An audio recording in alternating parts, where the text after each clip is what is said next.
Dalam laporan utama majalah Bali Pos edisi ke-99 yang bertajuk Ekonomi Terpuruk, Bali Mesti Bangkit, terungkap keterbukaan Bali terhadap investasi telah mengabaikan daya dukung Bali dan tidak memperhatikan kemampuan sumber daya manusia Bali yang bisa terserap.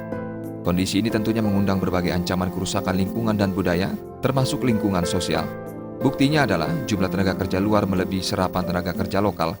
Geliat ekonomi Bali kini lebih banyak bergerak di kawasan Denpasar, Badung, Gianyar, dan Tabanan yang berada di selatan Bali. Sementara Bali Barat, Utara, dan Timur nyaris ditinggalkan oleh pekerja lokal yang memilih pindah ke kawasan selatan Bali. Untuk mengatasi hal itu, perlu dilakukan upaya-upaya meratakan kesempatan berusaha. Salah satu upaya yang bisa dilakukan pemerintah adalah membangun infrastruktur yang memadai. Laporan utama majalah Bali Pos dengan judul Silpa Tinggi Kegagalan Birokrasi mengangkat persoalan rendahnya serapan anggaran pendapatan dan belanja daerah APBD 2015. Hingga akhir Juni 2015, serapan APBD masih berada pada kisaran 30%. Dikhawatirkan sisa lebih perhitungan anggaran akan semakin tinggi.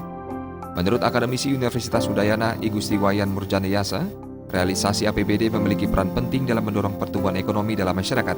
Di tengah melambatnya ekonomi, percepatan penyerapan APBD akan menstimulus pendapatan rakyat.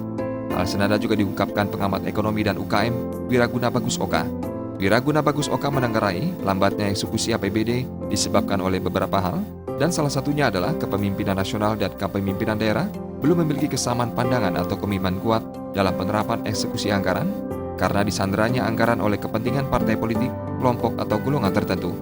Dari dunia pendidikan, majalah Bali Pos mengangkat dua laporan utama, yakni wacana pencoretan program-program sekolah yang rakus anggaran dan memberatkan orang tua peserta didik, dan banyaknya keluhan terhadap penerimaan peserta didik baru PPDB di sekolah-sekolah.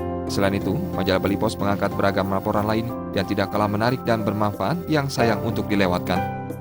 Tim Liputan Bali TV.